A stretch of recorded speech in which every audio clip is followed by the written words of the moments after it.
ఓం నమః శివాయ. ఓం నమో నారాయణాయ. నరదృష్టి నివారణ అక్షర తులాభార కాల భైరవాయ నమో నమః. హరి ఓం. ఆదిత్యాయ సోమాయ మంగళాయ బుధాయ చ గురు శుక్ర శనిభ్యశ్చ రాహవే కేతవే నమో నమః. ఓం కాళకాలాయ విద్మహే కాళాతీతాయ ధీమహి తన్నో కర్మ నివారణ నరదృష్టి నివారణ కాళభైరవాయ నమో నమః. హరి ఓం. మా ఛానల్కి స్వాగతం. చూస్తున్న వీక్షకులకు ప్రేక్షకులకు ప్రియ కాళభైరవ భగవద్బంధులకి స్వాగతం పలుకుతూ సనాతన ధర్మ సంరక్షకులకి అలాగనే జ్యోతిష అభిమానులకు అందరికీ కూడా ముందస్తుగా తెలుగు ఉగాది పండగ శుభాకాంక్షలు. శ్రీ విశ్వావసునామ సంవత్సరంలో అందరికీ శుభాన్ని, జయాన్ని, లాభాన్ని, ఆయురారోగ్యాలు ప్రసాదించాలని మనసారా కాళభైరవ స్వామి వారిని వేడుకుందాం.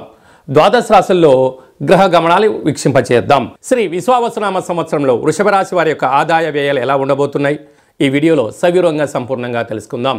వృషభ రాశిలో ఏ ఏ నక్షత్రాలు వస్తాయనగా కృతికా నక్షత్రంలోని 2, 3, 4 పాదాలు, రోహిణీ నక్షత్రంలోని 4 పాదాలు, మృగశిర నక్షత్రంలోని 1, 2 పాదములు కలిపితే వృషభ రాశి. చాలామందికి పుట్టినటువంటి కాల సమయంలో డేటా బర్త్లో లేనటువంటి వారికి పేరు యొక్క మొదటి అక్షరాన్ని అనుసరిస్తూ ఆ రాశిని తెలుసుకునే ప్రయత్నం చేద్దాం. ఈ, ఊ, ఏ, ఓ, వా, వి, ఉ, వే, ఓ అక్షరాల వారందరూ కూడా వృషభ రాశి జాతకులే. వృషభ రాశి యొక్క అధిపతి శుక్ర భగవానుడు. ఈ సంవత్సరం వీరి యొక్క ఆదాయ వ్యయాలని గమనించినట్లయితే ఈ సంవత్సరం అత్యంత అదృష్ట రాశులలో వృషభ రాశి ఒకటి అని చెప్పి కూడా గమనించాలి. 11 ఆదాయం, 5 రూపాయలు వ్యయం. అంటే 11 రూపాయలు వీరు సంపాదిస్తే కేవలం 5 రూపాయలు మాత్రమే ఖర్చు అవుతున్నాయి, 6 రూపాయలు మిగలబోతున్నాయి.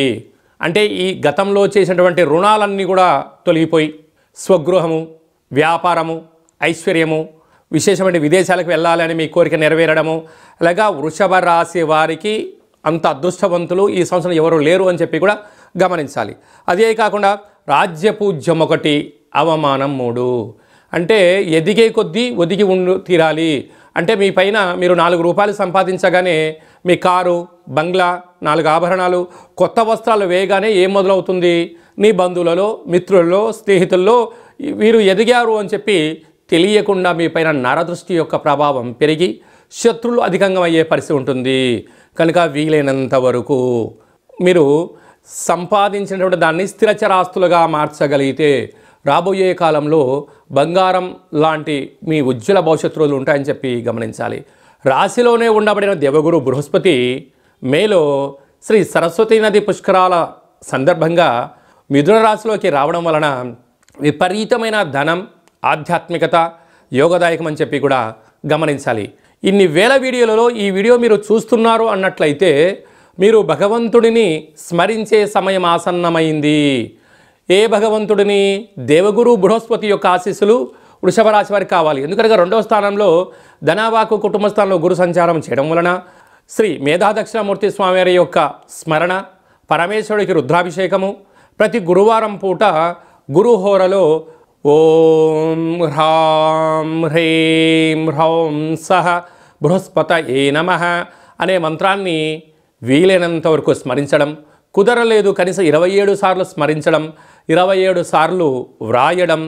ఈ యొక్క బృహస్పతి యొక్క తులాభార మహోత్సవంలో, అక్షర తులాభార మహోత్సవంలో పాల్గొనడం వలన వృషభ రాశి వారికి మంచి కాలం ఆసన్నమైంది. ఈ వీడియో మీరు చూడడమే భగవంతుడి యొక్క ఆశీస్సులు, దేవగురు బృహస్పతి ఆశీస్సులు ఉంటేనే మీరు ఈ వీడియో చూస్తారు. ఎందుకనగా భగవంతుడు ఎదురు చూస్తున్నారు మీ నామస్మరణ కోసం, మిమ్మల్ని ఆశీర్వదించడానికి తను సిద్ధమై ఉన్నాడు. కనుక స్మరణ వలన వృషభ రాశి వారు యోగం పొందబోతున్నారని చెప్పి గమనించాలి.